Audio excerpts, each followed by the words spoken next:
What's going on, people, and welcome back to Rootz TV. Match day 6 of Baller League has been completed, and yeah, it was immense. I'm back again to talk about Baller League, despite some people that may think otherwise. And yeah, I just want to say shout out to everyone who supported in the last video as well before I went on holiday. That's the reason why I missed match day 5, just in case you didn't catch up with that. But yeah, shout out to everyone who supported, sent the messages and all the rest of it now. And even the haters as well, dickheads. I see you, don't worry. We'll talk. Anyway, here to talk about match day 6. And I've got a new experience for you as well, because I actually got to experience it in person. Shout out to Luke, aka Houzini from Who's It TV. But thank you very much for the free ticket, bro. I appreciate it. It was good to experience it in your company, and it's good to experience it overall. It's a different experience to actually watching it on TV or on YouTube, which we'll talk about later on, but we'll talk about the 6 fixtures because there's a lot to get through as well. So let's start off from the top. First game, N5 versus Santan FC. N5, the Invincibles, even though they're not very invincible. Well, they might be now because they got a win, finally. N5 finally got their first win of the season, and it's about time. Gosh, I was starting to get worried for Lehman, I'm not gonna lie. Lehman turned up every single week. Freddie Lundberg turns up when he wants, when he can get the stall out. God, I didn't realise he's that short. And Bobby Pires now, I don't know where he is, but yeah, he finally got a win, and it's come at a good time because the transfer window is just around the corner. Brian Lee got a hattie as well, so again, he's put himself in the shop window, that's for sure. Good win for them. Unlucky for Santan, no Dave this week. But yeah, N5 finally got their first win of the season. It's only come in match day 6, but better late than never, as they say, innit? Anyway, on to the big one, the Sidemen Derby. You know, arguably the best game of the night. M7 versus Vision FC. 5-5 this one finished. Probably the goal of the night as well. Shout out KL5. Fantastic finish. The link-up play between Flowrider, Florin Castrati, if you know, you know. Him on the sideline, laid it into KL5, and you know how that flipping poem ends, you know what I'm saying? So that was beautiful to see. But arguably man of the match has to go to Flowrider, aka the big time baller. It's funny, someone says he's all left, or he's only got a lethal weapon of a left foot. Well, I wouldn't mind having that left foot anyway. Scored 4 goals, man, and they ended up cleaning up in the 1-on-1, grabbing a late equaliser for Vision FC. And they are second in the league, but we'll get onto that, the league table in later on. On to the next game, FC Rule the World, Clint 419's team, my namesake versus SDS Podcast, or SDS FC, if you like. And if I wasn't an SDS FC supporter at the start, I definitely am now. You know, they've recruited well. Shout out Gaffer Maz, they brought in the Gaffer. So big choice for that. And again, I'm seeing already he's putting his name on the line. I'm seeing the videos leaking out, especially from the dressing room as well. Love to see it. He put so much passion and so much effort into all of his stuff, and he's very meticulous with his coaching style, and it's paying off. It's paying off. They brought in Half in between the sticks. Finally, Half is getting his moment. Big, it's good to see as well. Sorry, John, it had to be done. But Half, great addition to the team. And if you know about Half, whether it be non-league, whether it be Sunday league, whether it be England, 6-a-side, you know, the distribution that this guy has got is immense. The saves is crazy. You know, he's even slimmed down a bit. I see, Half, man, you've been on that diet now. I see ya. Don't worry, that interview's pending as well. But you definitely made the difference as well, man. Some of the stats and some of the saves he was pulling off as well. So shout out to Big John as well, obviously. Big shout out to you as always. But again, made a difference. And it's good. It's good. Healthy competition between the 2 keepers. It's always good to have 2 keepers that bring different attributes. You know, John's got a ping of a left foot himself, but Half has got that distribution, that side one that is crazy. You guys didn't see it last night, but you will definitely see it in weeks to come, especially with Maz there as well. And I saw a couple more potential signings there as well. Shout out Hamza as well, ex-Rising Baller. So I'm sure there'll be a few more Rising Baller or ex-Rising Baller players infiltrating the SDS team as time to come. But shout out Diddy as well, great, well taken goal as well. And yeah, they got the dub, man. Big shout out to SDS. On to 26ers versus MVPs. No Alicia Lehman, unfortunately, but Maya Jammer made up for that. Whew. Delicious confectionery. Looking scrumptious on the sideline, cheese on bread. I'm not gonna lie to you, look better in person. And yeah, anyway, Need I say any more? 26ers though, they brought it home. Jardel was playing very John Terry-esque at the back. You got Bill Al-Sayed getting on the score sheet as well, bagging. He's kept his temperament finally. And he's actually doing my job for me now, bringing in Ade Cole. Shout out Ade as always, getting a start. And it's nice to see good people being brought into the ball league, actual ballers. Not saying that it wasn't ballers before, people clip that up as well. I'm ahead of you, don't you worry. But it's good to see other ballers that, especially people know, whether it be from Sunday League or non-league, getting brought into the ball league to do their thing as well. And it helps. And yeah, 26ers got their win, 4-1. On to the next one, treble versus United. Now this is a spicy one, very, very spicy. Now once again, no Luis Figo. I don't know where this guy is, man. I don't even know why they put him in charge. If you're not going to commit, then I don't know why. And even KSI, the league chairman's calling you out on commentary and saying, like, there's no Luis Figo. So, you know what? It would help if Figo would come through and literally talk to his team, like, guys.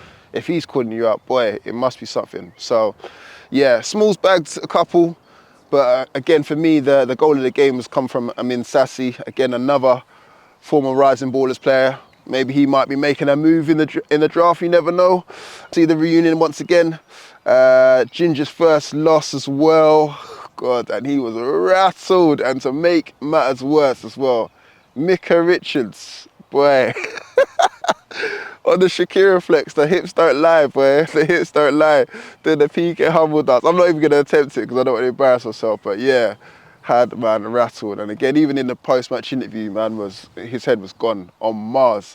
But yeah, it was good to see overall another treble FC win, and Smalls on the score sheet again. He must be top goal scorer surely by now. I haven't been keeping up to it. Sorry, when I was away, apologies on that. But he did have a right. To be fair to Ginge, he did have a right to be a bit rattled because some of the challenges that were flying in particular that one from Kieran Clark, and there was another one from I think it's Modi as well. But yeah, he did have a point in that regard. But overall, the first loss of the United era. I mean, they're still in the playoffs, so it's not too much to complain about. But yeah, Micah Richards definitely stole the show with that one. And then the final game, Depot Trio versus Chloe Kellyless and an Ian Wrightless Wembley Rangers. Done the job.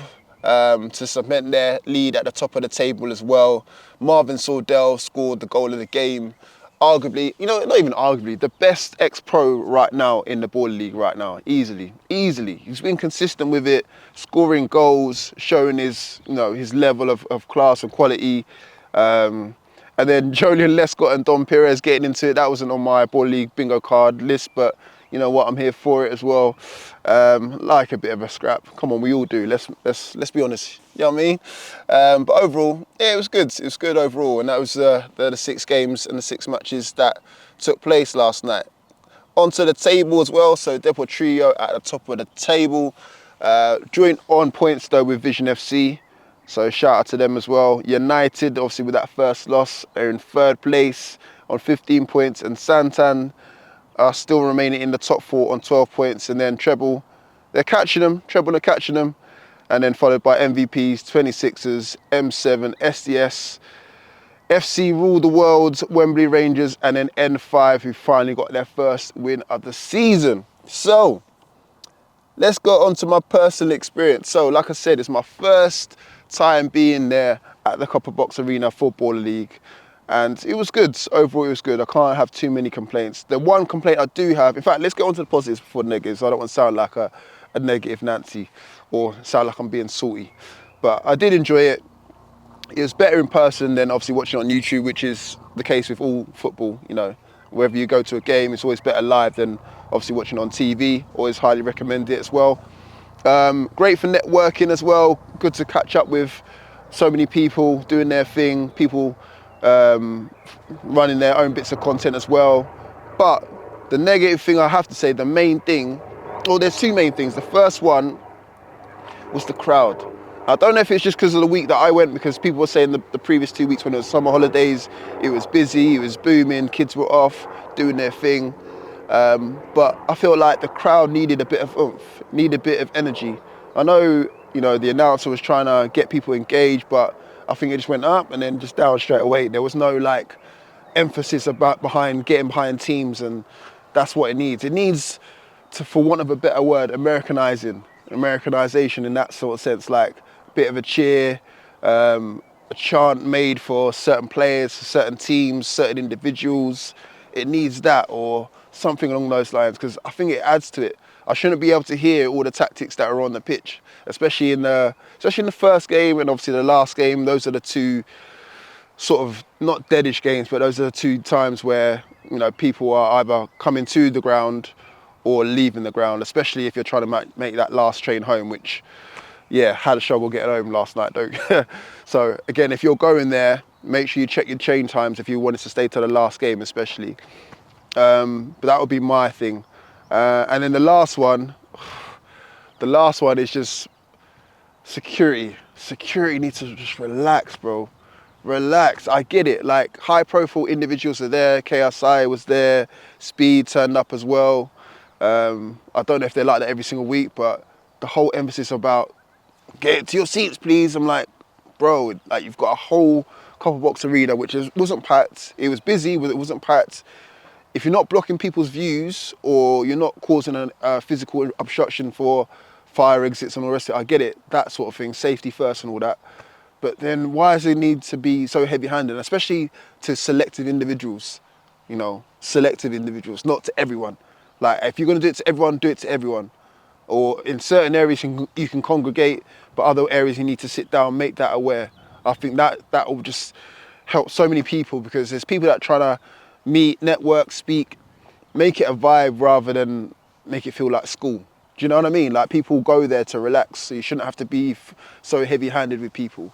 That was my experience and the experience of quite a few people. But going back to the positives as well, it was good to see the likes of Bongo Boys. Shout out Bongo Boys, who are bringing the vibe and bringing the energy, more energy than actual in the stands. I kid you not. Like, you could hear Bongo Boys chant all throughout the arena, pretty much. Like, anytime I was sitting down, I could still hear bongo, bongo, bongo. So infectious. You need that, but with the teams that are actually there, because if you've got teams that are not actually in the Baller League making more noise than the teams that are actually in the Baller League, then there's a problem.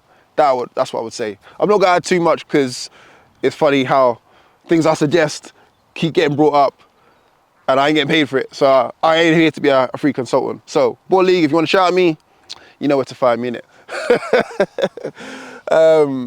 But yeah, off the back of that, it was good. It's really good. Oh yeah, I also got to give a shout out to the fake Kai Cenat, man. Fake Kai Cenat.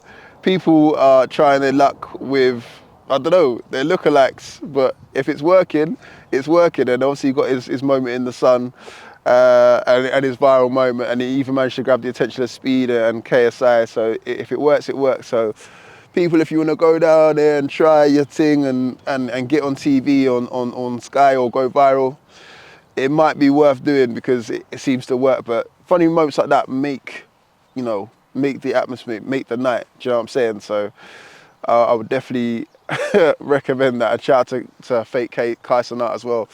But yeah, overall, I would have to say it was definitely worth going, especially with a free ticket. I'm not gonna lie to you. But again, I would pay that to go down there again. But I think just the heavy-handedness of the security needs to calm down. And then just build on the atmosphere as well, man. Make it more of a spectacle, make it more of an event. I don't know if it's just us English people being so reserved and just sit there and watch, but when you go to other games, you don't really, or go to other events, you don't really tend to get people just sitting there on their hands and just do oohs and ahs selectively. Like, you build up chants, man. That's what you want to kind of build up an atmosphere. You want to build up a vibe. You want to make Monday nights the night to go down to Baller League, catch up with people, watch your boys play football, that sort of thing. So I don't know, that would be something that I would look into. But yeah, like I said, I'm not giving too much more away, because otherwise, boy, I'm doing free consultancy work for Big Baller League, you know, and I'm not getting paid a penny. You know what I'm saying? So overall, I would have to give the night a good solid 8 out of 10. Like I said, room for improvement, but overall fantastic. And nice to see friends of the channel, friends of mine doing their thing, being brought in and playing for teams. And I'm looking forward to that transfer window as well. I think a few players, especially the strikers, will be on the move as well. So yeah, let me know your thoughts in the comment section below. It'll be interesting to get your thoughts on it. And once again, I want to shout out everyone who reached out to me from the previous video as well. And yeah, now a year older, maybe a year wiser, who knows. But shout out to everyone who reached out. I appreciate you all, trust me. But yeah, thank you guys for watching as always. Make sure you like, comment, subscribe, and I'll see you guys all in a bit.